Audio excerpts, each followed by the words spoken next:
নতুন ফ্রিজ কিনবেন ভাবছেন? শুধু ডিজাইন আর দাম দেখে কিনলে কিন্তু পস্তাতে হবে। একজন ফ্রিজ টেকনিশিয়ান হিসেবে আজ আমি আপনাদের সঙ্গে 10টি গুরুত্বপূর্ণ বিষয় বলবো, যা জানলে আপনার বিদ্যুৎ বিল কমবে আর ফ্রিজ টিকবে বছরের পর বছর। প্রথম টিপস, সঠিক সাইজ নির্বাচন। ফ্রিজ কেনার আগে পরিবারের সদস্য সংখ্যা ভাবুন।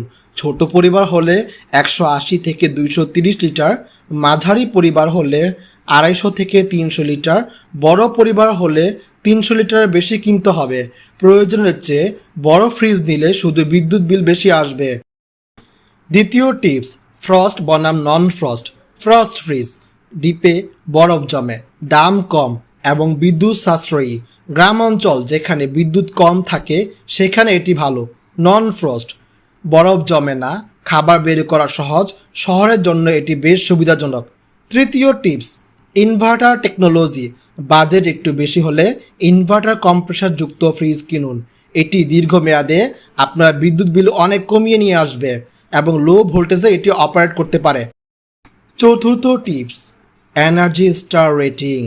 ফ্রিজের গায়ে স্টিকারটি খেয়াল করুন। যত বেশি স্টার তত কম বিদ্যুৎ বিল। অন্তত 3 স্টার বা তার উপরে রেটিং নেওয়ার চেষ্টা করুন। পঞ্চম টিপস, ডিপের অবস্থান। ডিপ উপরে হবে না নিচে হবে? উপরের ডিপে বেশি জায়গা পাওয়া যায় আর নিচের ডিপে জায়গা একটু কম পাওয়া যায়। ড্রয়ার সিস্টেম, কম্প্রেসারের কারণে অতিরিক্ত জায়গা নষ্ট হয়, এই কারণে এখানে জায়গা কম থাকে। ষষ্ঠ টিপস, পরিবেশ বান্ধব গ্যাস। ফ্রিজে R600A গ্যাস ব্যবহার করা হয়েছে কিনা তা দেখে নিন। এটি পরিবেশের জন্য ভালো এবং বিদ্যুৎ সাশ্রয় করে। সপ্তম টিপস, কন্ডেন্সার ও ইভাপোরেটর। বর্তমানে 90% কোম্পানি লোহার কন্ডেন্সার ব্যবহার করে এবং অ্যালুমিনিয়ামের ইভাপোরেটর ব্যবহার করে। এতে ঘাবড়ানোর কিছু নেই, কারণ এগুলো এখন বডির ভেতরে থাকে, তাই বাতাসের সঙ্গে বিক্রিয়া করে মরিচা ধরে না খুব কম। শুধু একটি ভালো ব্র্যান্ড দেখে কিনুন, তবে কপার কন্ডেন্সার হলে খুবই ভালো হয়। অষ্টম টিপস, কম্প্রেসারের কয়েল। ফ্রিজের হৃৎপিণ্ড হলো কম্প্রেসার। নিশ্চিত হয়ে নিন এর কয়েল যেন অবশ্যই কপার বা তামার হয়। সাধারণত 10-12 বছরের ওয়ারেন্টি থাকা মানেই সেটি উন্নত মানের।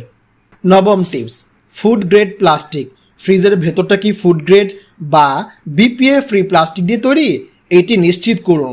প্লাস্টিক নিম্নমানের হলে খাবার থেকে গন্ধ আসতে পারে এবং তা স্বাস্থ্যের জন্য ক্ষতিকারক। দশম টিপস, বিক্রয়োত্তর সেবা।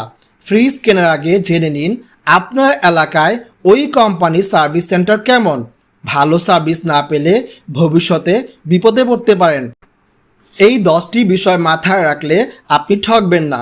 ভিডিওটি ভালো লাগলে লাইক দিন এবং আপনার ফ্রিজ নিয়ে কোনো প্রশ্ন থাকলে কমেন্টে জানান।